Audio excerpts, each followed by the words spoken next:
Aujourd'hui, Marie continue de tenir sa boulangerie à Avignon. Ses croissants sont toujours les meilleurs de la région, son sourire toujours aussi chaleureux.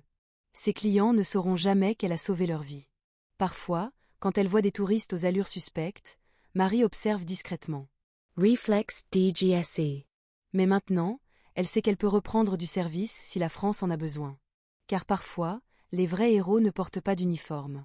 Ils portent un tablier, pétrissent du pain, et gardent leur talent secret jusqu'au moment crucial où leur pays les appelle. Alors maintenant, je vous demande, connaissez-vous quelqu'un d'ordinaire qui pourrait cacher un passé extraordinaire?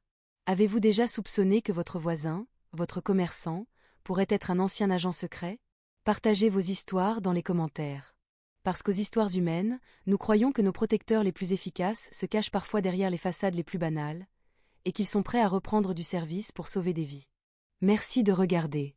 Si cette histoire vous a touché, abonnez-vous et partagez. Et rappelez-vous, votre boulanger pourrait être bien plus qu'il ne paraît. À 8h30, Marie était de retour à sa boulangerie. Elle rouvrit tranquillement, comme si de rien n'était. Ses premiers clients arrivèrent vers 9h, se plaignant qu'elle avait ouvert tard. Désolée, dit Marie en souriant, petit problème technique ce matin. Elle ne leur dit pas qu'elle venait d'empêcher un attentat nucléaire qui aurait pu contaminer la moitié de la Provence. Le soir même, le directeur de la DGSE l'appela personnellement. Agent Shadow, au nom de la République française, je vous remercie. Vous avez sauvé des milliers de vies. Je ne suis plus agent Shadow, répondit Marie. Je suis Marie la boulangère. Souhaiteriez-vous réintégrer nos services? Marie regarda sa boulangerie, ses ustensiles, ses fours encore chauds. Non, merci. Ma place est ici. Mais elle garda son téléphone crypté. Au cas où. L'explosion fut spectaculaire. Pas assez pour tuer, mais assez pour créer un chaos total. Fumée, débris, cris de panique. Marie profita de la confusion pour s'échapper par l'arrière de la grange. Course-poursuite dans la campagne provençale à l'aube. Marie courait vers sa moto, poursuivie par les terroristes. Balles qui sifflaient, obstacles naturels, adrénaline pure. Elle atteignit sa BMW, démarra en trombe. Derrière elle, 3 voitures de terroristes lançaient à sa poursuite. Mais Marie connaissait ses routes mieux qu'eux. Et elle avait un avantage. À 6h15, elle croisa la colonne du GIGN qui arrivait enfin. GIGN, ici agent Shadow.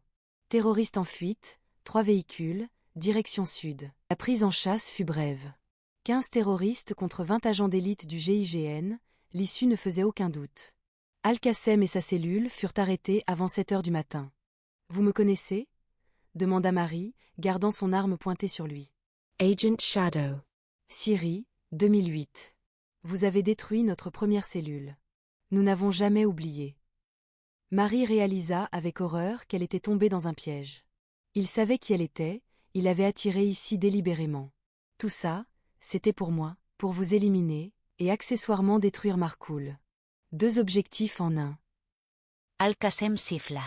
15 hommes armés entourèrent la grange. Marie était prise au piège. Vous devriez être resté à faire du pain, dit Al-Qassem. Vous devriez être resté en prison, répondit Marie. Elle savait qu'elle n'avait qu'une chance. Les explosifs qu'elle venait de saboter, si elle arrivait à créer une diversion. Marie tira dans le détonateur resté connecté. Marie avait son SIG Sauer, 2 chargeurs de rechange, et l'effet de surprise. Entre 15 hommes armés, c'était suicidaire. Mais elle avait autre chose, 22 ans d'entraînement DGSE et la détermination de protéger des milliers d'innocents. Elle attendit que la plupart des terroristes soient occupés à charger les véhicules, puis se faufila silencieusement vers la grange. Objectif, saboter les explosifs pour les rendre inutilisables. Technique apprise en Syrie, déconnecter les détonateurs, inverser les connexions électriques, rendre les bombes inoffensives. Marie travaillait dans l'ombre, méthodiquement, pendant que les voix des terroristes résonnaient dehors. Elle venait de neutraliser la moitié des explosifs quand Al-Qassem entra dans la grange. Qu'est-ce que... Marie se retourna, arme au poing. Youssef Al-Qassem, DGSE. Vous êtes en état d'arrestation. Al-Qassem sourit. Marie Dubois, la petite boulangère d'Avignon. Nous savions que vous étiez dans la région. Marie appela immédiatement la DGSE. Centrale, modification de l'évaluation. Pas 3 hommes, mais au moins 15. Explosifs militaires lourds. Opération d'envergure majeure. Agent Shadow, l'équipe GIGN arrive dans 45 minutes à l'hôtel. Maintenez votre position. Négatif. Al-Qassem n'est plus à l'hôtel. Je le surveille dans une ferme isolée avec l'arsenal principal. Coordonnées. Marie transmit sa position GPS, mais elle réalisait que les choses tournaient mal. Si Al-Qassem et son équipe quittaient la ferme maintenant, ils pourraient disparaître et l'attaque de Marcoule aurait lieu comme prévu. À 5h30, Marie vit les terroristes charger les explosifs dans plusieurs véhicules. Ils se préparaient à partir. Le GIGN n'arriverait jamais à temps. Marie prit une décision qui changerait tout. Au lieu d'attendre les renforts, elle décida d'agir seule. Marie vit Al-Qassem sortir de l'hôtel et monter dans une voiture. Il partait seul, laissant ses 2 complices dormir. Probablement pour récupérer le matériel d'explosifs arrivé de Marseille. Marie était face à un dilemme. Rester surveiller les 2 hommes à l'hôtel, ou suivre Al-Qassem qui était probablement le cerveau de l'opération. Elle choisit de suivre Al-Qassem. Poursuite de nuit, à travers la campagne provençale. Al-Qassem conduisait vite, mais Marie avait l'avantage de la moto pour le suivre discrètement. Il se dirigeait vers une ferme isolée, à 20 km d'Avignon. Marie se posta en observation à 500 mètres. À travers ses jumelles, elle vit Al-Qassem ouvrir une grange. À l'intérieur, caisse d'explosifs militaires, détonateurs, matériel électronique. De quoi raser un bâtiment entier. Mais ce qui terrifia Marie, c'est qu'elle compta au moins 15 hommes dans la ferme. Pas 3 terroristes, mais une véritable armée. L'opération était bien plus importante que ce qu'elle avait imaginé. Centrale DGSE, ici agent Shadow. Urgence absolue. Agent Shadow, il est 3h du matin. J'ai des preuves formelles d'un attentat nucléaire prévu, vendredi matin à Marcoule. Photos, enregistrements, plan détaillé. Transmettez immédiatement au directeur. Cette fois, ça bougea rapidement. En 15 minutes, Marie avait le directeur de la DGSE en ligne. Agent Shadow, transmettez-nous vos preuves immédiatement.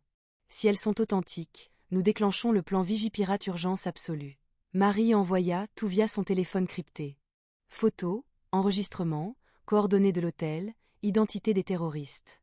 Proofs confirmed. Agent Shadow, une équipe du GIGN est en route. Maintenez votre surveillance jusqu'à leur arrivée. Surtout, ne les perdez pas. Combien de temps? 2 heures. Marie regarda sa montre. 3h30. Les terroristes se réveilleraient vers 7h. Ça passerait juste. Mais à 4h15, tout se compliqua. À 2h du matin, Marie s'introduisit dans l'hôtel par l'escalier de secours. Formation DGSE oblige. Crochetage de serrure, déplacement silencieux, neutralisation d'alarme. Elle atteignit la chambre des terroristes en 3 minutes. Ils dormaient. Marie photographia leurs papiers d'identité, faux, évidemment, leur téléphone, leurs notes manuscrites. Elle découvrit une carte détaillée du site de Marcoule avec des annotations en rouge, point faible sécurité, accès personnel, zone explosive optimale. Pire encore, elle trouva des photos satellites récentes du site, des plans intérieurs volés, et une liste de noms, employés du nucléaire, probablement des complices infiltrés. L'attaque était prévue pour vendredi 6h du matin. Objectif: provoquer une fuite radiologique majeure qui contaminerait tout le sud de la France. Marie photographia, tout est reparti aussi silencieusement qu'elle était venue. De retour dans sa chambre, elle rappela la DGSE. Marie suivit les 3 hommes toute la journée. Ils visitèrent plusieurs sites autour d'Avignon, pont du Gard, carrière de calcaire, station-service autoroutière. Mais ce qui inquiéta Marie, c'est qu'ils semblaient étudier les voies d'accès vers le nord. Vers Marcoule. Le soir, ils s'installèrent dans un petit hôtel de la périphérie. Marie loua une chambre en face et installa son matériel de surveillance électronique. Micro directionnel, caméra longue portée, intercepteur de communication. À 23h30, elle entendit Al-Qassem passer un appel. En arabe, mais Marie parlait couramment cette langue. Le matériel est arrivé à Marseille. L'équipe de démolition sera là demain soir. Nous attaquerons vendredi à l'aube, pendant le changement d'équipe de sécurité. Marie enregistra tout. Mais elle avait besoin de plus de détails. Combien d'hommes? Quel type d'explosifs? Quel était leur plan d'évasion? Elle décida de prendre un risque. Marie raccrocha et enfila rapidement des vêtements sombres. Veste en cuir, jean, basket silencieuse. Elle glissa son SIG Sauer dans un holster d'épaule, prit son matériel de surveillance et redescendit discrètement par l'arrière de sa boulangerie. Avignon n'était pas une grande ville. Retrouver 3 étrangers ne devrait pas être trop difficile pour quelqu'un qui avait traqué des terroristes dans les souks de Damas. Marie sortit sa moto, une BMW R1200 noire qu'elle gardait, au cas où, et commença sa chasse. Elle les retrouva au bout de 20 minutes, attablés à la terrasse d'un café près des remparts. Ils étudiaient des cartes, pointaient des directions, parlaient à voix basse. Marie se posta à 100 mètres, téléobjectif braqué sur eux. À travers l'objectif, elle lut sur leurs lèvres. Al-Qassem parlait en arabe, le transport arrive demain. Tout doit être prêt avant vendredi. Vendredi. Dans 2 jours. Marie devait savoir ce qu'il préparait exactement. Authentication confirmé. Agent Shadow, qu'est-ce qui justifie cette prise de contact? Possible réactivation réseau Scorpion sur territoire français. Cible probable, infrastructure nucléaire. J'ai identifié Youssef Al-Qassem à Avignon il y a 15 minutes. Restez en ligne. Marie attended. Elle entendait des voix étouffées, des claviers qui tapaient rapidement. Après 3 minutes, une nouvelle voix prit la communication. Agent Shadow, ici directeur adjoint Lambert. Nous confirmons qu'Al-Qassem figure toujours sur notre liste rouge. Votre identification est-elle certaine? Certaine. Accompagnée de 2 complices non identifiés, comportement tactique confirmé. Agent Shadow, officiellement vous n'existez plus dans nos fichiers. Nous ne pouvons pas lancer une opération sur votre seul témoignage. Marie compris. Bureaucratie, protocols, hierarchy. Le temps que la DGSE active une équipe, vérifie ces informations, obtienne les autorisations. Il serait trop tard. Compris, directeur. Je maintiens ma surveillance en autonomie. Marie ferma immédiatement sa boulangerie, raccrocha le panneau, fermé pour cause personnelle, et monta à l'étage dans son appartement. Dans sa chambre, derrière une cloison factice, elle récupéra quelque chose qu'elle n'avait pas touché depuis 8 ans, sa mallette DGSE. À l'intérieur, téléphone satellitaire crypté, équipement de surveillance, arme de service SIG Sauer P226, faux papiers d'identité, et surtout, les contacts d'urgence qu'elle avait juré ne jamais utiliser. Marie hesita. 8 ans qu'elle avait tourné le dos à ce monde. 8 ans de vie paisible qu'elle risquait de perdre à jamais. Mais si elle se trompait sur Al-Qassem, des milliers de vies pouvaient être en danger. Elle composa le numéro de la hotline DGSE. Centrale, ici agent Shadow. Code de réactivation Delta, 7-7 Alpha. Silence au bout du fil. Puis, agent Shadow, votre statut est retraité civil depuis 8 ans. Identification requires. Marie Dubois, née le 15 mars 1980 à Marseille, matricule 4427 S, dernière mission Alep septembre 2009. Pendant qu'elle mettait les croissants dans un sac, Marie observa discrètement leurs mains.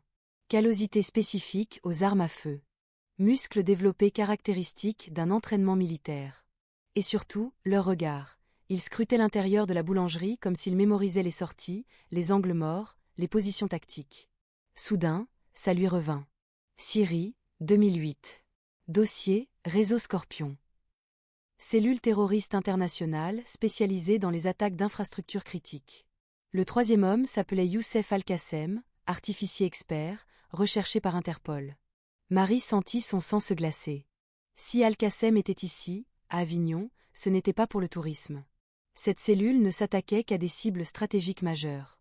Et près d'Avignon, il n'y avait qu'une seule installation assez importante pour les intéresser, le site nucléaire de Marcoule, à 60 km. Les 3 hommes payèrent et sortirent. Marie attendit qu'ils disparaissent au coin de la rue. À 7h15, 3 hommes entrèrent dans sa boulangerie. Apparence de touriste, sac à dos, appareil photo, carte routière. Ils parlaient anglais avec un accent qu'elle ne parvenait pas à identifier. Pas américain, pas britannique. Quelque chose de plus artificiel. Marie activa discrètement son mode d'observation DGSE. Détails physiques, comportement suspect, micro-expression. Le premier homme, brun, la quarantaine, portait une montre russe Vostok. Pas le genre d'accessoire qu'achète un touriste ordinaire. Le deuxième avait une cicatrice caractéristique au poignet, trace de menottes, probablement ancien détenu. Le troisième. Marie Figia. Ce visage. Elle l'avait vu avant. Pas ici, pas récemment.